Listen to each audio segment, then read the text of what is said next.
کے لیے کہ جو ہو مزہ اور لو مزہ کے جرم کا ارتکاب کر چکا ہے، اس شخص کے لیے ہلاکت ہے۔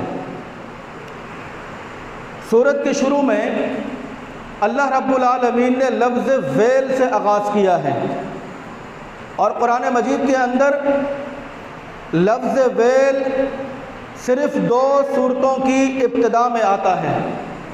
نمبر 1 سورہ مطففین، اور نمبر 2 سورہ ہمزہ۔ ان 2 صورتوں کے آغاز میں اللہ رب العالمین نے لفظ ویل کا استعمال کیا ہے، اور اس کے علاوہ صورتوں سے ہٹ کر بیچ میں بھی اللہ پاک نے لفظ ویل کا استعمال کیا ہے، لیکن ابتدا ان 2 صورتوں سے ہی کی گئی ہے۔ سورہ مطففین کے شروع میں اللہ رب العالمین نے فرمایا کہ وَيْلٌ لِّلْمُطَفِّفِينَ۔ ایک بات آپ ذہن نشین کر لیجئے کہ خالق کائنات کی نظر میں انسانوں کی 2 چیزیں بڑی اہمیت کی حامل ہیں، اور ان 2 چیزوں پر اللہ رب العالمین کبھی بھی سمجھوتا نہیں کرتا۔ نمبر 1 انسان کا مال، اور سورہ مطففین کا جو موضوع ہے وہ انسان کے مال پر مبنی ہے۔ آغاز اس طرح ہوا وَيْلٌ لِّلْمُطَفِّفِينَ، ہلاکت ہے ہر اس شخص کے لیے کہ جو ناپ تول میں کمی کرتا ہے۔ جب وہ لیتا ہے تو پورا پورا لیتا ہے، اور جب وہ دیتا ہے تو کم کر کے دیتا ہے، یا پھر اپنی چیز کو بڑھا چڑھا کر دیتا ہے اور اس کی قیمت اس اشیاء سے کئی گنا زیادہ لیتا ہے۔ تو اس کے اندر مال کا نقصان ہے دوسرے بندے کا، اور یہ چیز اللہ پاک کو پسند نہیں۔ ایک مشہور حدیث اس حوالے سے آپ احباب نے سنی ہوگی کہ اللہ کے رسول علیہ الصلاۃ والسلام صحابہ کرام سے سوال کرتے ہیں اتدرون من هو المفلس، کیا تم جانتے ہو کہ مفلس آدمی کون ہے؟ صحابہ کرام عرض کرتے ہیں کہ یا رسول اللہ صلی اللہ علیہ وسلم، ہم مفلس آدمی اسے تصور کرتے ہیں کہ لا مال ولا دینارا، کہ جس شخص کے پاس مال نہیں ہے، جس شخص کے پاس پیسہ نہیں ہے، ہم اسے مفلس تصور کرتے ہیں۔ اللہ کے رسول علیہ الصلاۃ والسلام فرماتے ہیں کہ میری مراد دنیاوی مفلس کے ساتھ نہیں ہے، بلکہ میری مراد اخروی مفلس کے ساتھ ہے کہ قیامت کے روز اللہ کی نظر میں مفلس آدمی کون ہوگا۔ اللہ کے رسول علیہ الصلاۃ والسلام فرماتے ہیں کہ کل قیامت کے روز یأتی یوم القیامت بالصلاۃ والصیام والزکاۃ، کہ کل قیامت کے روز ایک شخص اللہ کے دربار میں آئے گا، اس کے پاس نمازوں کا انبار لگا ہوا ہوگا، زکوٰۃ اس نے ادا کی ہوگی، رمضان کے روزے وہ پابندگی کے ساتھ رکھتا ہوگا، لیکن اس کے ساتھ ساتھ وَيَأْتِي قَدْ شَتَمَ وَيَأْتِي قَدْ غَضَمَ، لیکن اس کے ساتھ ساتھ اس نے لوگوں کی آبرو کو بھی چھیڑا ہوگا، اس کے ساتھ ساتھ وہ لوگوں کے مال پر قابض بھی ہوا ہوگا، اس کے ساتھ ساتھ اس نے لوگوں کے مال کو ہڑپ بھی کیا ہوگا۔ اور حدیث کا جو آخری ٹکڑا ہے وہ یہ ہے کہ اللہ کے رسول علیہ الصلوۃ والسلام فرماتے ہیں کہ اس کو اٹھا کر جہنم میں پھینک دیا جائے۔ اس سورت کے ابتدائی جملے سے یہ پتہ چلتا ہے کہ اللہ رب العالمین کی نظر میں انسان کی مال کی بڑی اہمیت ہے، یہ نمبر 1۔ اور نمبر 2، اللہ رب العالمین کی نظر میں انسان کی آبرو کی بڑی اہمیت ہے، انسان کی عزت کی بڑی اہمیت ہے۔ سورہ مطففین کا تعلق انسان کے مال کے ساتھ ہے، اور سورہ ہمزہ کا تعلق انسان کی آبرو کے ساتھ ہے، یعنی کہ اس کی عزت کے ساتھ ہے۔ کلام کا آغاز اس طرح کیا گیا وَيْلٌ لِّكُلِّ ہُمَزَةٍ لُمَزَةٍ، ہلاکت ہے ہر اس شخص کے لیے کہ جو ہو مزہ اور لو مزہ کے اندر گرفتار ہے۔ اب یہ ہو مزہ کسے کہا جاتا ہے اور لو مزہ کسے کہا جاتا ہے، اس پہ کچھ دیر کے بعد ہم گفتگو کریں گے، لیکن اس کا جو پہلا جملہ ہے لفظ ویل، اس حوالے سے بات کرتے ہیں کہ لفظ ویل کسے کہا جاتا ہے۔ بہت سارے مفسرین نے لفظ ویل کی مختلف تشریح کی ہے۔ بعض احباب یہ کہتے ہیں کہ لفظ ویل سے مراد یہ جہنم کی ایک ایسی وادی ہے کہ جس سے جہنم بھی پناہ طلب کرتی ہے، اسے ویل کہا جاتا ہے۔ اور نمبر دو، بعض مفسرین نے یہ کہا کہ لفظ ویل سے مراد جہنم کی وادی نہیں، بلکہ لفظ ویل سے مراد انسان کا ہلاک، تباہ و برباد ہو جانا ہے۔ البتہ یہ دونوں جملے انتہائی خطرناک ہیں۔ اب آئیے چلتے ہیں اگلی بات کی طرف، ہمزہ اور لمزہ کی طرف۔ اللہ رب العالمین نے فرمایا کہ وَيْلٌ لِكُلِّ ہُمَزَةٍ لُمَزَةٍ، ہلاکت ہے ہر اس شخص کے لیے کہ جو ہمزہ اور لمزہ کے اندر گرفتار ہے۔ ہمزہ کسے کہا جاتا ہے؟ یہ انتہائی عمیق جملہ ہے اور گہرائی سے تعلق رکھنے والا جملہ ہے۔ ہمزہ کہا جاتا ہے کسی انسان کی آبرو کو، کسی انسان کی عزت کو بھرے مجمع کے اندر رسوا کر دینا۔ ہمزہ بھری مجلس کے اندر اپنے آنکھوں کے اشاروں سے اگلے بندے کے عیب کو ٹٹولنا، اگلے بندے کے عیب کو واضح کرنا اس بندے پر جس کو آپ کے عیب کے بارے میں پتہ نہیں ہے، چاہے اس کا تعلق آپ کی آنکھوں کے ساتھ ہو، چاہے آپ کے اشاروں کے ساتھ ہو۔ مزہ اس آدمی کو کہا جاتا ہے کہ جو آدمی سر عام بھری مجلس کے اندر کسی ایسے بندے کے عیب کو ٹٹولا جائے کہ جس کے بارے میں لوگوں کو علم نہ ہو، اور اس چیز کا تعلق انسان کی آبرو کے ساتھ ہے۔ میرے محترم بھائیوں، دوستوں، بزرگوں، اسلام کو شدت پسندی کہنے والے اور اسلام کو دہشت گردی پر ابھارنے والے، انہوں نے شاید کبھی اسلام کا ایک مطالعہ نہیں کیا ہے یا اسلام کے حوالے سے انہیں پتہ نہیں ہے۔ جو اللہ رب العالمین انسان کی آبرو کا خیال رکھتے ہوئے اتنی خوبصورت بات ارشاد فرما رہے ہیں کہ انسان اگر اس بات پر امن پڑے، اس بات کو ایکسیپٹ کر لے، قبول کر لے، یقین کریں کہ وہ کبھی بھی دوسرے انسان کی تذلیل نہیں کرے گا۔ اللہ کے رسول علیہ الصلوۃ والسلام فرماتے ہیں آبرو اچھالنا یہ دور کی بات ہے، عزت مجرور کرنا یہ دور کی بات ہے۔ اللہ کے رسول علیہ الصلوۃ والسلام فرماتے ہیں کہ جب تم 3 افراد ہو اور ایک ہی مجلس کے اندر بیٹھے ہوئے ہو تو تم آپس میں جو گفتگو کرو گے وہ ایسی زبان میں کرو گے جو تینوں کو سمجھ میں آئے۔ یعنی کہ 2 بندے اپنی مادری زبان کے اندر گفتگو نہیں کر سکتے جب 3 بندے ہوں۔ اللہ کے رسول نے فرمایا کہ اذا کنتم ثلاثا فلا يتناجي رجلان دون الاخر حتى تختلطوا بالناس اجل، کہ جب مجلس 3 افراد پر مشتمل ہو اور چوتھا کوئی نہ ہو تو تم تینوں افراد اب اس لینگویج میں، اس زبان میں گفتگو کرو گے جو تم تینوں کو سمجھ میں آئے۔ لیکن اگر تم نے اپنی مادری زبان میں گفتگو کی جو تیسرے کو سمجھ میں نہیں آ رہی ہے تو ہو سکتا ہے کہ وہ یہ گمان کرے، وہ یہ سوچے کہ شاید کہ یہ میرے بارے میں بات چیت ہو رہی ہے، شاید کہ میرا کوئی عیب بیان کیا جا رہا ہے، شاید کوئی میری برائی کی جا رہی ہے۔ تو اس لیے اللہ کے رسول علیہ الصلوۃ والسلام نے اس انداز کو ہی ختم کیا کہ تمہاری زبان ایک ہونی چاہیے۔ ہاں، حتیٰ تختلطوا بالناس اجل، جب تمہارا مجمع بڑھ جائے، جب پبلک زیادہ ہو جائے اور 15-20 افراد جمع ہو جائیں، اب تمہیں کھلی اختیار ہے کہ تم اپنی مادری زبان کے اندر جس طرح چاہو گفتگو کر سکتے ہو، اس سے کسی کی دل آزاری نہیں ہوگی۔ تو اللہ رب العالمین کی نظر میں انسان کی آبرو اور انسان کی عزت بڑی اہمیت کے حامل ہے۔ اس لیے اللہ رب العالمین نے فرمایا کہ وَيْلٌ لِكُلِّ ہُمَزَةٍ، ہلاکت ہے، تباہی اور بربادی ہے ہر اس شخص کے لیے کہ جو اپنے آنکھوں کے اشاروں سے مجلس کے اندر کسی بندے کی عزت کو تار تار کرتا ہے، کسی عزت کو اچھالتا ہے۔ یہ تھا ہمزہ۔ اب اس کے بعد اللہ رب العالمین فرماتے ہیں کہ لومزہ، ہومزہ، لومزہ، اور اس کا جو انجام ہوگا وہ ہوگا حطمہ۔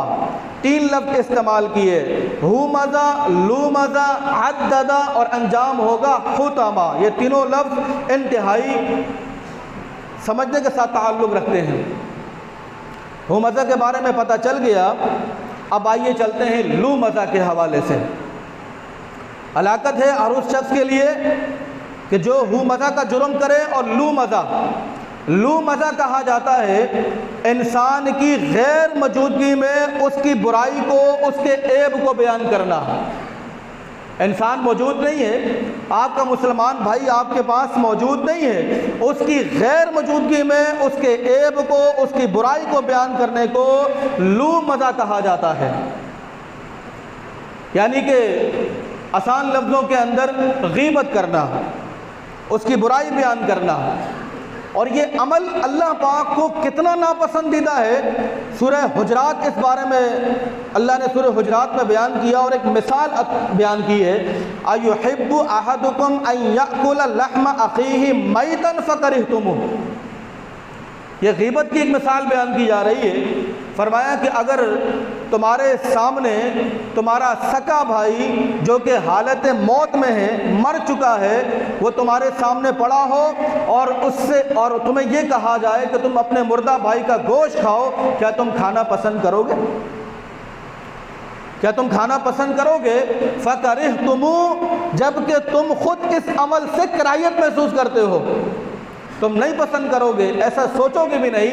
بالکل اسی طریقے سے اللہ رب العالمین اس عمل سے اتنی کراہیت محسوس کرتے ہیں کہ جتنا ایک بھائی اپنے مردہ بھائی کی باڈی کھانے سے کراہیت کرتا ہے۔ اس لیے اللہ رب العالمین نے فرمایا کہ وَيْلٌ لِكُلِّ هُمَزَةٍ لُمَزَةٍ، ہلاکت ہے ہر اس شخص کے لیے کہ جو مجلس کے اندر اور مجلس کے باہر کسی بھی طرح سے غیبت کرتا ہے۔ اللہ کے رسول علیہ السلام سے سوال کیا گیا کہ یا رسول اللہ صلی اللہ علیہ وسلم، جس شخص کے عیب کو بیان کیا جا رہا ہے، جس کی برائی کو بیان کیا جا رہا ہے، اس کی غیر موجودگی کے اندر، کیا یہ بھی غیبت کہلائے گا؟ ایک بندے کے اندر یہ عیب موجود ہے، یہ گناہ موجود ہے، تو اس کی غیر موجودگی میں اس کے عیب کو بیان کیا جا رہا ہے، کیا یہ بھی غیبت میں کہلائی جائے گی؟ تو اللہ کے رسول علیہ السلام نے فرمایا کہ غیبت کہا ہی اسے کو جاتا ہے۔ اگر یہ برائیاں اس کے اندر موجود نہیں ہیں اور تم یہ برائیاں کر رہے ہو تو یہ غیبت نہیں کہلائی جائے گی، بلکہ یہ الزام کہلایا جائے گا کہ تم نے اس بندے کے اوپر الزام تراشی کی ہے، اور اصل غیبت ہی یہی ہے۔ اس کے بعد اللہ رب العالمین نے ایک اور بات کا تذکرہ کیا ہے، اور اس کا تذکرہ بھی اور اس چیز کا تعلق بھی ان دونوں باتوں کے ساتھ جڑتا ہے۔ سر 3 بندے ایسے ہیں کہ جن کو اللہ رب العالمین رحمت کی نگاہوں سے نہیں دیکھتا ہے، جن کے اوپر رحمت نہیں ہوگی۔ نمبر 1، اپنے آنکھوں کے اشاروں سے کسی کو ذلیل کرنے والا، کسی کی تذلیل کرنے والا، اور نمبر 2، اپنے مسلمان بھائی کے پیٹھ کے پیچھے اس کی برائی کرنے والا، اور نمبر 3، یحسب ان مالہ اخلدہ۔ یہ سورہ ہومزہ کی آیت ہے کہ جس میں اللہ رب العالمین نے تیسرے بندے کا تذکرہ کیا کہ تیسرا وہ بندہ ہے کہ جو الذی جمع مالا وعددہ، تیسرا وہ آدمی کہ جو اپنے مال کو جمع کرتا ہے اور گن گن کے رکھتا ہے۔ یہاں پر اموال نہیں کہا گیا، یہاں پر مال کہا گیا ہے۔ اموال جمع مال، صرف مال کا تذکرہ کیا گیا ہے، اموال کا تذکرہ نہیں کیا گیا ہے۔ اب دیکھیے اللہ رب العالمین کا انداز دیکھیے، فرمایا کہ الذی، وہ شخص جمع، جو جمع کرتا ہے، یہاں سے جمع کر لیا، وہاں سے جمع کر لیا، جہاں سے موقع ملا وہاں سے جمع کر لیا، کسی بھی لحاظ سے جمع کر کے اس کو ایک جگہ پر جمع کیا۔ چاروں طرف سے اکٹھا کر کے اس کو ایک جگہ پر جمع کیا اور تجوری میں رکھ دیا، وعددا، اور اب رات کو بار بار اٹھ کر اس گڈی کو گنتا ہے، اسے دیکھتا ہے اور پھر آرام سے سو جاتا ہے، پھر کچھ دیر کے بعد اٹھتا ہے اور اسے پھر دیکھتا ہے اور پھر گنتا ہے، پھر سو جاتا ہے۔ یہ 3 اشخاص ایسے ہیں کہ جو اللہ رب العالمین کی رحمت سے محروم کر دیے جائیں گے۔ اچھا بھائی، اگر مال جمع کرتا ہے تو مال جمع کرنے میں کون سا عیب ہے؟ مال جمع کرنے میں کون سی برائی ہے؟ جبکہ قرآن خود کہتا ہے کہ سب سے پہلے اللہ پاک نے دنیا کا تذکرہ کیا ہے، ربنا آتنا فی الدنیا، پہلے دنیا کی بات ہے، اس کے بعد آخرت کی بات کی گئی ہے۔ تو مال جمع کرنے میں کیوں قباحت ہے؟ مال کو جمع انسان کیوں نہیں کر سکتا ہے؟ بالکل جمع کر سکتا ہے، جمع کرنے میں کوئی قباحت بھی نہیں ہے، لیکن پوائنٹ یہاں پر یہ ہے کہ جو مال اللہ نے آپ کو عطا کیا ہے، اس مال میں سے اگر آپ اللہ کی راہ میں نہیں نکالتے ہیں تو وہ مال جمع کرنے کی اجازت نہیں ہے۔ اب اس مال کو جمع نہیں کیا جا سکتا کہ جس میں سے اللہ کا حق نہ نکالا جائے۔ یہ اس مال کی بات کی جا رہی ہے کہ جو مختلف ذریعوں سے جمع کیا جائے اور اسے گن گن کے رکھا جائے، لیکن اس میں سے اللہ کی راہ میں نہ نکالا جائے، تو فرمایا کہ ایسا مال جمع کرنا بھی جائز نہیں، اور یہ تینوں افراد اللہ کی رحمت سے نا امید رہیں گے۔ سورہ توبہ کے اندر اللہ رب العالمین نے اسی حوالے سے ایک بہت ہی پیاری بات کہی ہے سمجھانے کے حوالے سے، اور میں امید کرتا ہوں کہ آپ تمام بھائی اس چیز کو بغور سمجھیں گے۔ میرے محترم بھائیوں، دوستوں، بزرگوں، جیسا کہ آپ لوگوں کو معلوم ہے کہ آج کے دور کے اندر مختلف قسم کے فتنے رونما ہیں، کہیں ڈھونگی پیر بنے ہوئے ہیں، کہیں بابے بنے ہوئے ہیں، کہیں فقیر بنے ہوئے ہیں، بہرحال ایک کاروبار ہے، بزنس ہے، مختلف رنگ ہیں، مختلف ڈھنگ ہیں، تو یہ چل رہے ہیں۔ یعنی کہ جس کو جہاں سے موقع ملتا ہے وہ لوٹتا ہے اور اپنی بات کو سیدھا کرتا ہے۔ افسوس اس بات پر ہے کہ ان تمام لوگوں کی نشاندہی قرآن مجید نے آج سے 1500 سال پہلے کی تھی کہ ایسے لوگ آئیں گے۔ اللہ رب العالمین فرماتے ہیں، فرمایا کہ یا ایھا الذین آمنوا، اے ایمان والو، ان کثیرا من الاحبار والرہبان لیأکلون اموال الناس بالباطل ویصدون عن سبیل اللہ۔ فرمایا کہ اے ایمان والو، تم میں سے اکثر رہبر ایسے ہیں، رہنمائی کرنے والے رہبر ایسے ہیں، تم میں سے اکثر فقیر ایسے ہیں، ملنگ ایسے ہیں، سردار ایسے ہیں کہ وہ کیا کرتے ہیں، لیأکلون اموال الناس بالباطل، وہ لوگوں کے مال کو باطل طریقے سے کھاتے ہیں۔ اللہ کا فرمان ہے سورہ توبہ کے اندر، باطل طریقے سے کھاتے ہیں۔ چلو مال تو کھایا، کوئی بات نہیں، اللہ پاک اور دے دے گا۔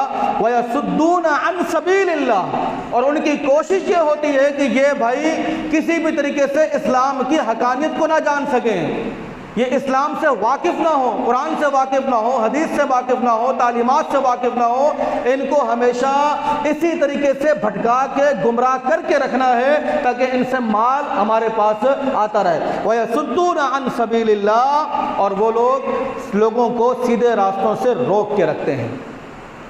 اس کا تعلق دیکھیے گا، ہمزہ لومزہ، مال کو جمع کرنے والا۔ اب اللہ رب العالمین نے اس کا جواب دیا سورہ توبہ کے اندر، فرمایا کہ کچھ لوگ ایسے ہیں، چاہے وہ سردار ہوں، رہبر ہوں، وہ لوگوں کے مال کو باطل طریقے سے کھاتے ہیں اور سیدھے راستے سے روکتے ہیں۔ اب اللہ فرماتے ہیں وَالَّذِينَ يَكْنِزُونَ الذَّهَبَ وَالْفِضَّةَ وَلَا يُنْفِقُونَهَا فِي سَبِيلِ اللَّهِ فَبَشِّرْهُم بِعَذَابٍ أَلِيمٍ، جو لوگ سونے اور چاندی کو جمع کر کے رکھتے ہیں، وَلَا يُنْفِقُونَهَا فِي سَبِيلِ اللَّهِ، اور اس میں سے اللہ کی راہ میں نہیں نکالتے ہیں، فَبَشِّرْهُم بِعَذَابٍ أَلِيمٍ، اللہ نے فرمایا کہ ان کو دردناک عذاب کی خوشخبری دے دو۔ سورہ توبہ کی آیتیں۔ اچھا، صرف خوشخبری ہوتی تو چلو بندہ اس کو قبول کر لیتا، لیکن بات خوشخبری پر ختم نہیں ہوئی۔ آگے اللہ رب العالمین فرماتے ہیں کہ یوم یحمى علیہا فی نار جہنم فتکوی بہا جباہہم وجنوبہم وظہورہم ھذا ما کنزتم لانفسکم فذوقوا ما کنتم تکنزون۔ سمجھے؟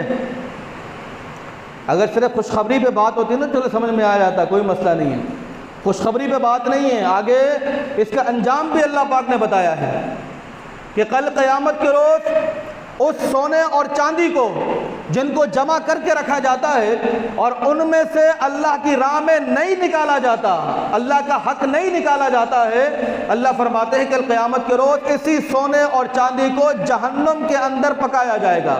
یوم یحمى علیہا فی نار جہنم، جہنم کے اندر پکایا جائے گا۔ فتکوی بہا جباہہم وجنوبہم وظہورہم، اور اس سونے اور چاندی کا اسٹمپ بنایا جائے گا، مہر بنائی جائے گی، پھر انسان کی پیشانی پر، انسان کی کمر پر اور اس کی کروٹ پر داغا جائے گا، اسٹمپ لگایا جائے گا، داغا جائے گا، اور داغنے کے بعد پتہ ہے کیا کہا جائے گا؟ ھذا ما کنزتم لانفسکم فذوقوا ما کنتم تکنزون۔ یہ قرآن ہے کہ اب چکھو مزہ اس کو جمع کرنے کا، اب چکھو نا مزہ، اب کیا ہو گیا؟ اب چکھو مزہ اس چیز کو جمع کرنے کا۔ یہ جملہ جو ہے بعض مفسرین نے کہا کہ یہ جملہ جو ہے نا وہ طنز پر مبنی ہے، اس کو محکومین کہا جاتا ہے، یہ طنز پر مبنی ہوتا ہے۔ مثال کے طور پر اللہ نے ایک جگہ فرمایا ذق انک انت العزیز الکریم، ذق انک انت العزیز الکریم، اب چکھو مزہ، تم تو دنیا کے اندر اپنے آپ کو بڑے عزت و تکریم والا سمجھا کرتے تھے، اب چکھو مزہ، اب چکھو نا مزہ، تم تو اپنے آپ کو یہ سمجھا کرتے تھے، اب کہاں گیا تمہاری وہ عزت اور تکریم والی باتیں، اب چکھو مزہ۔ تو یہاں پر بھی یہی ہے، فتکوی بہا جباہہم وجنوبہم وظہورہم ھذا ما کنزتم لانفسکم فذوقوا ما کنتم تکنزون، اب چکھو مزہ اس مال کو جمع کرنے کا۔ میرے محترم بھائیوں، دوستوں، بزرگوں، مال جمع کرنے میں کوئی وعید نہیں، مال جمع کرنے میں کوئی گناہ نہیں، شرط یہ ہے کہ اس مال میں سے اللہ رب العالمین کی راہ میں اللہ کا حصہ نکالا جائے، کیونکہ یہ مال دیا ہی آپ کو اللہ پاک نے ہے۔ اگر آپ یہ سمجھتے ہیں کہ میری یہ صلاحیت ہے، میری کاریگری ہے، تو یہ کاریگری دینے والا، یہ صلاحیت دینے والا، یہ سوچ دینے والا، یہ اللہ رب العالمین نے آپ کو عطا کیا ہے، اور اسی وجہ سے آپ کے مال میں سے اللہ رب العالمین کا حق لازمی طور پر نکالا جاتا ہے۔ زندگی رہی تو انشاءاللہ اس کے بعد اگلے جمعے میں گفتگو فرمائیں گے۔ آج کے لب لباب اور خلاصہ کلام یہ ہے پیارے دوستو، اللہ رب العالمین نے سورہ ہمزہ کے اندر 3 افراد کا تذکرہ کیا ہے کہ جو اللہ کی رحمت سے، جن کو اللہ کی رحمت نصیب نہیں ہوگی۔ یہ سن لیں، جن کو اللہ کی رحمت نصیب نہیں ہوگی، چاہے ان کے پاس نمازوں کے انبار ہوں، چاہے وہ زکوٰۃ دیتے ہوں، چاہے وہ روزے رکھتے ہوں، چاہے وہ حج و عمرے کرتے ہوں، لیکن اللہ رب العالمین آخر میں جو ان کا ٹھکانہ ہوگا وہ جہنم ہوگا۔ یہ 3 بندے ہیں، ان میں سے پہلا بندہ ہمزہ، جو اپنے آنکھوں کے اشاروں کے ساتھ، جو اپنے آنکھوں کے اشارے کے ساتھ کسی کی تذلیل کرتا ہے، بھری مجلس کے اندر کسی کی عزت اتارتا ہے، کسی کی مجروح نفس کرتا ہے، یہ پہلا آدمی ہے جو اللہ کی رحمت اس کو حاصل نہیں ہوگی۔ نمبر 2، دوسرا وہ آدمی کہ جو اپنے مسلمان بھائی کی غیر موجودگی میں اس کے عیب کو بیان کرتا ہے، اس کی برائی کو بیان کرتا ہے، جس چیز کو وہ خود ناپسند کرتا ہے، یہ دوسرا آدمی۔ اور نمبر 3، ایسا آدمی کہ جو مختلف جگہوں سے اپنے مال کو جمع کر کے رکھتا ہے اور اسے گن کے رکھتا ہے اور اس میں سے اللہ رب العالمین کی راہ میں نہیں خرچ کرتا ہے۔ ان 3 بندوں پر کل قیامت کے روز اللہ رب العالمین کی رحمت نہیں ہوگی، جبکہ یہ آئیں گے یأتی بالصیام والزکاۃ والصلاۃ، نمازوں کے ساتھ بھی آئیں گے، روزوں کے ساتھ بھی آئیں گے، زکوٰۃ کے ساتھ بھی آئیں گے، حج کے ساتھ بھی آئیں گے، لیکن آخرت میں اللہ رب العالمین فرمائیں گے کہ ان تمام چیزوں کو ہٹا کر اسے جہنم میں ڈال دیا جائے۔ اللہ سے دعا ہے کہ اللہ پاک ہم سب کو ان تمام خرافات سے اور ان تمام موذی بیماریوں سے، برائیوں سے بچنے کی توفیق عطا فرمائے۔ زندگی نے اس جسم کا ساتھ دیا تو انشاءاللہ آئندہ جمعے اس کا بقیہ حصہ آپ کے سامنے بیان کیا جائے گا۔ اللہ ہم سب کو عمل کی توفیق عطا فرمائے۔ وما علینا الا البلاغ المبین۔ والسلام علیکم ورحمۃ اللہ وبرکاتہ۔